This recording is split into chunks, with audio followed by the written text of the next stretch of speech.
let me see if I could nail a panic attack for you. I'll set the scene first, explain everything that happened, and then you will know what it feels like to have a panic attack. It's really hard to explain a panic attack when you're not panicking, but it's also very hard to talk about anything while you are panicking. So I was attempting to drive to a place that I recently had to go, and I wanted to keep it within my comfort zone. I was doing my normal exposure therapy, which I've done videos on in the past. I was feeling really gutsy. On my way out there, I generally like to avoid freeways. I decide last second I'm gonna take the freeway. Out there, lights red, I'm feeling adrenaline going through. I'm like, I got this. And then all of a sudden, the light turns green. I'm hopping on the freeway, and that excitement turns into just terror. Lucky for me, this particular freeway entrance ramp, if you go to the left, you're on the freeway. If you go to the right, it's 35. It's a street that goes parallel to the freeway, and it's one way. So I make a split decision not to go on the freeway, because I'm sure that this one-way street is going to turn into a two-way street, and I'll be able to get back to a street that I feel more comfortable with. Anyway, the street went on a little longer than I thought, and I'm taking in all this new scenery because I've never been on this street. So it's like my brain is like a computer, and it's trying to process everything that's going on around me. I'm seeing all these new buildings, and you know, it's like I'm in a foreign place, even though I'm not that far from my house. I'm looking around, trying to see street names, trying to see street signs, speed limits. You know, it's like try to stay in your own lane. It just seemed like all my senses were overwhelmed, and there was absolutely nothing I can do to get them back, except, you know, to get them back to normal, except to find something familiar, to get back on a familiar street in the direction of heading home.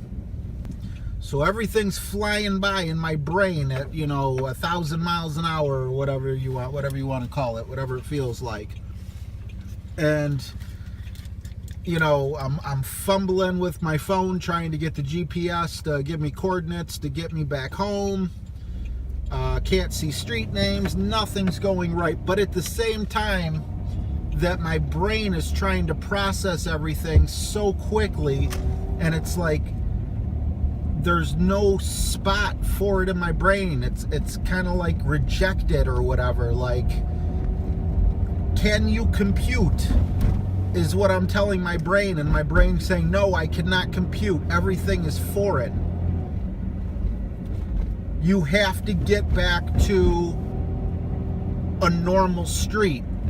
You have to get back to a familiar area, and then I can compute these things. Right now, I cannot compute them. And at the same time, while everything's going super fast in my head, me trying to get back to that familiar place, just driving like you see me driving now, this part of life is in super slow motion. I can't get to where I need to get fast enough. Speed limit could be 35. It feels like I'm doing 10. So on one end of the spectrum, everything's moving too fast. Can't keep up with it in your brain. On the other end of the spectrum, you can't get back to your comfort zone fast enough. Everything's going too slow.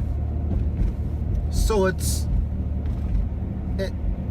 doesn't make sense. I know, you know, if you don't suffer from panic attacks, if you're watching this because you want to understand someone who does, And not everyone's panic attacks are the same, but this is what just happened to me.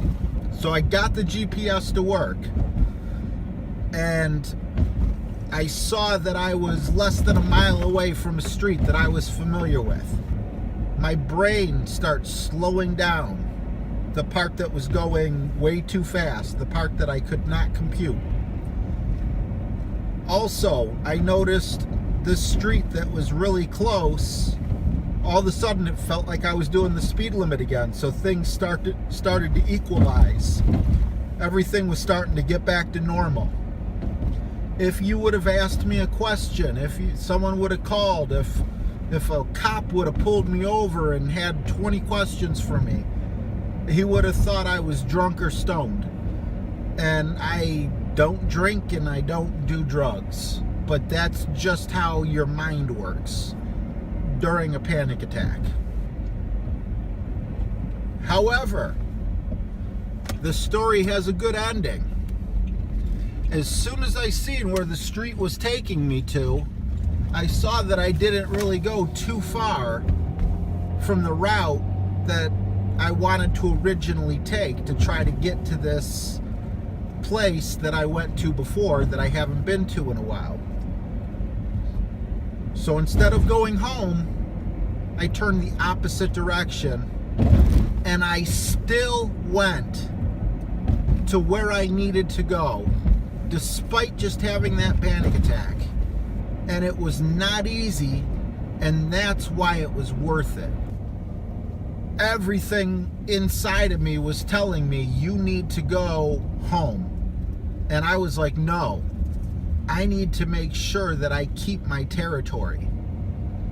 So I made that turn, and I ended up doing everything that I set out to do originally.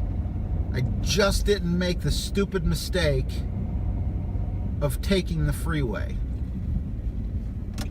And then I could have taken the freeway back home, but I was like, okay, I'm not gonna make the same mistake twice. So I took another street home, and here I am making this video. Feeling pretty good. I know I'm gonna sleep well tonight.